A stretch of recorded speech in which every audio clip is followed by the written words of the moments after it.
اس پہ 20 مقدمات قائم کر دیے گئے.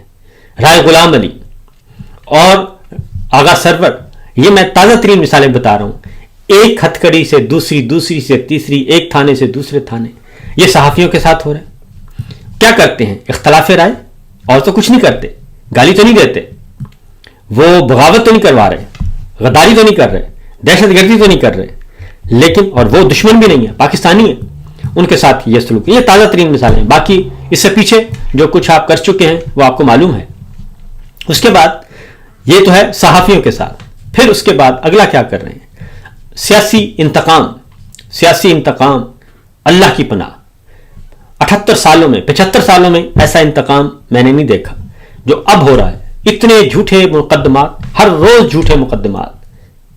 اور پھر یہ کہ ججز سے، عدلیہ سے کس طریقے سے فیصلے لیے جا رہے ہیں سیاسی انتقام کی خاطر. کیا یہ ریاست طیبہ میں تھا؟ کیا حضور اکرم صلی اللہ علیہ وسلم کی ریاست میں یہ سب کچھ تھا؟ بالکل نہیں تھا. ان کی تعلیمات کیا تھیں؟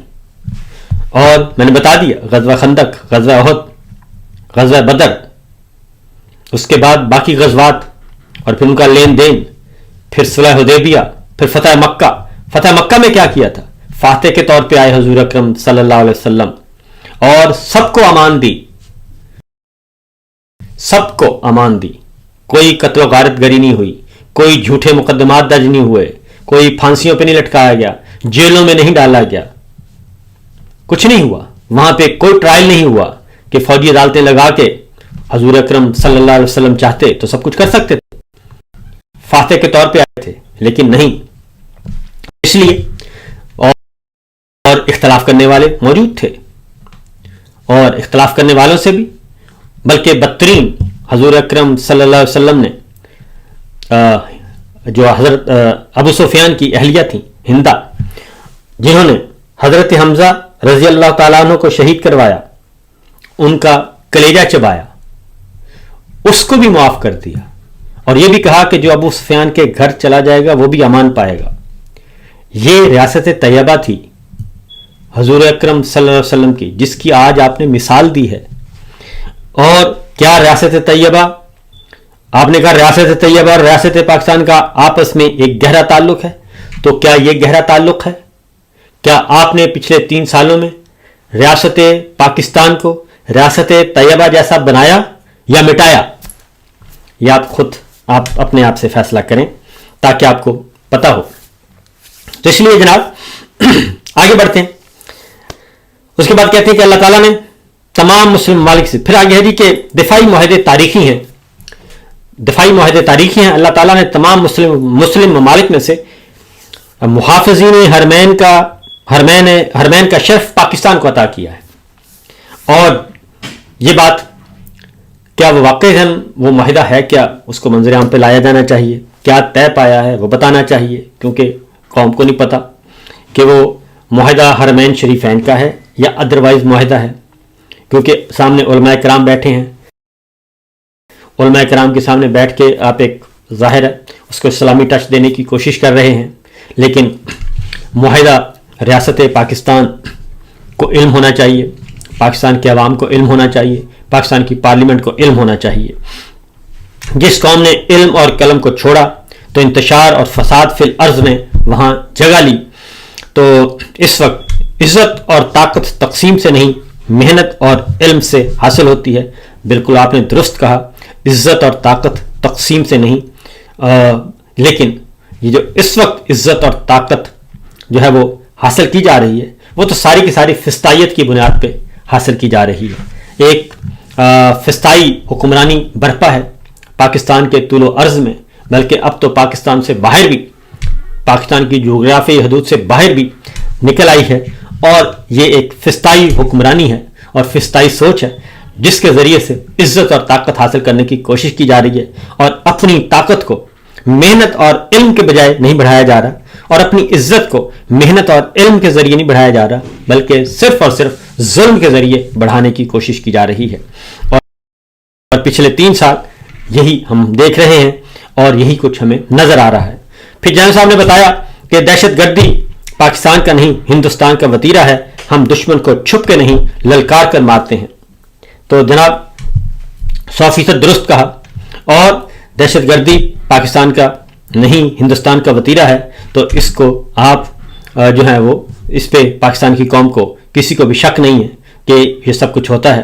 لیکن کیا وجہ ہے کہ پاکستان آپ یہ بات دنیا کو باور کرانے میں ناکام رہے، اور پاکستان کے باہر جو ہے دنیا آپ کے نیریٹو کو نہیں دیتی؟ یہ کس کی ناکامی ہے؟ اس پہ بھی غور کرنا چاہیے. ایک اور بات میں آپ کو بتا دوں کہ اس وقت جو میں نے کہا کہ آپ نے کہا ریاست طیبہ اور ریاست پاکستان، اس وقت جو سیاسی قیدی ہیں ان کے ساتھ جیلوں میں کیا سلوک کیا جا رہا ہے. حضور اکرم صلی اللہ علیہ وسلم نے کفار کے جو قیدی پکڑے گئے تھے غزوہ بدر میں ان کے ساتھ کیا سلوک کیا، اور اس وقت پاکستان کے اپنے شہری نمبر 1 شہری، ان میں سیاسی کارکنان، سیاسی رہنما، جرنلسٹ سب کے سب شامل ہیں، ان کے ساتھ کیا سلوک کیا جا رہا ہے؟ کیا وہی سلوک کیا جا رہا ہے جو حضور اکرم صلی اللہ علیہ وسلم کی تعلیمات نے بتایا، یا کچھ اور؟ آج کیا وجہ ہے کہ عمران خان اور دیگر سیاسی قیدی ان کو ان کی فیملی سے بھی ملنے نہیں دیا جا رہا، اور ان کو عدالتوں میں اپیلیں بھی فائل نہیں کرنے دی جا رہی؟ حضور اکرم صلی اللہ علیہ وآلہ وسلم کے زمانے میں تو قاضی آزاد تھے، قاضی فیصلے کرتے تھے، اور خلفائے راشدین کے خلاف فیصلے آتے تھے، بڑے بڑے جید صحابہ کرام کے خلاف فیصلے آتے تھے. تو کیا وہاں پہ بھی یہ سب کچھ کیا گیا جو اس وقت پاکستان میں ہو رہا ہے؟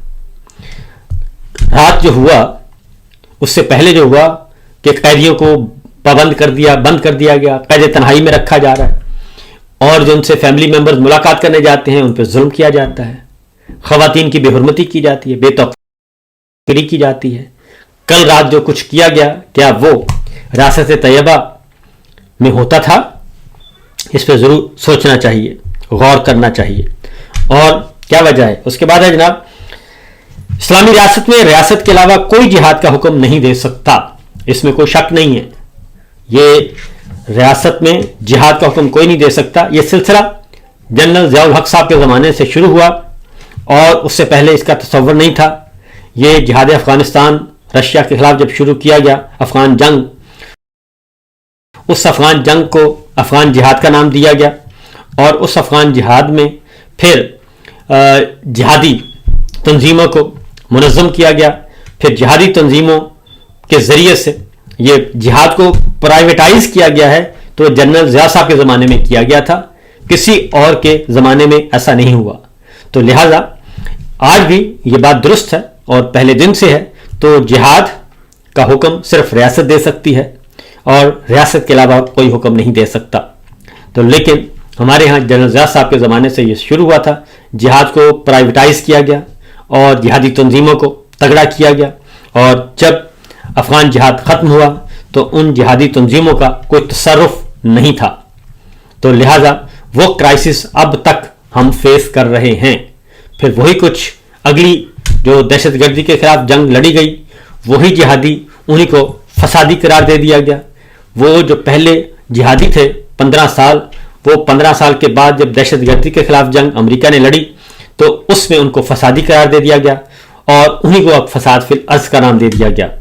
کبھی وہ جہادی تھے، وی آئی پی تھے، وی آئی پی پروٹوکول ملتا تھا، امریکہ میں بھی برطانیہ میں بھی ریڈ کارپٹ ہوتا تھا، اور پاکستان میں بھی جنرل ضیاء صاحب اس جہاد کے ان جہادی تنظیموں کے سرپرست اعلیٰ تھے، اور پاکستان اس پہ فخر کرتا تھا. سعودی عرب اس کے ساتھ تھا، عرب کنٹریز اس کے ساتھ تھیں، اور یہ سب کچھ تھا. لیکن جب افغان جہاد ختم ہوا، رشیا کو شکست ہوئی، واحد سپر پاور امریکہ آ گئی، تو پاکستان کو سب نے بے یار و مددگار چھوڑ دیا، اور عرب ممالک بھی نکل گئے، مشرق وسطیٰ کے بھی ممالک نے، مغربی ملک بھی نکل گئے، سب نکل گئے، اور پاکستان رہ گیا اکیلا، کیونکہ پاکستان افغانستان کے ساتھ تھا اور یہیں پہ ہم سب کچھ کرتے تھے. اور خیبر پختونخوا بلوچستان میں یہ سب کچھ ہوتا تھا. تو یہ سلسلہ ہے جناب. تو فساد فی الارض، جہاد ہو یا فساد فی الارض ہو، یہ سارے کا سارا جنرل ضیاء صاحب سے شروع ہوتا ہے. اب آپ ہیں، آپ ان کو فطرت الخارج کہتے ہیں، درمیان میں ان کا نام طالبان رکھا گیا، اور اس کے بعد یہ سارا کچھ چلتا رہا جی. طالبان، تحریک طالبان، افغان طالبان، اور اب جو ہے وہ فتنۃ الخارج اور پھر یہ سارا کچھ ہوا، اور مارکہ حق میں اللہ کی نصرت سے کامیابی ملی، بالکل ملی، اور اس میں کوئی شک نہیں ہے۔ لیکن ذرا سوچئے گا کہ اتنی بڑی کامیابی کے بعد آپ کی قبولیت کیوں نہیں ہے؟ یہ ذرا سوچئے گا کہ اتنی بڑی کامیابی کے بعد آپ کی قبولیت کیوں نہیں ہے؟ لوگ آپ کو ہیرو کیوں نہیں سمجھتے؟ پاکستان کی عوام کیوں نہیں ہیرو سمجھتے؟ وہ اس لیے نہیں سمجھتے کہ پچھلے 3 سال سے ان پہ ظلم ہو رہا ہے، ان کے گھر بار، کاروبار، جان مال، آبرو غیر محفوظ ہیں، ان کے ساتھ ناانصافی ہو رہی ہے، اس لیے یہ کامیابی جو ہے وہ بھی یہ کامیابی نہیں سمجھتے، آپ کو کریڈٹ دینے کے لیے تیار نہیں ہیں۔ اور یہ پاکستان کی عوام ہے، کوئی 1 2 4 6 افراد نہیں ہیں۔ علماء قوم کو متحد رکھیں اور قوم کی نظر میں وسعت پیدا کریں۔ تو جناب میں ان شارٹ یہ کہوں گا کہ علماء سو اور علماء حق بہت فرق ہوتا ہے۔ تو پچھلے ظلم، کسی بھی صورت میں ظلم، ناانصافی، کفر کا نظام چل سکتا ہے، ظلم اور ناانصافی کا معاشرہ نظام نہیں چل سکتا، یہ ایک طے شدہ حقیقت ہے سر۔ اس میں علماء بھی ناکام ہو جائیں گے اگر انہوں نے حق کی بات نہ کی اور سچ کی بات نہ کی اور انصاف کی بات نہ کی۔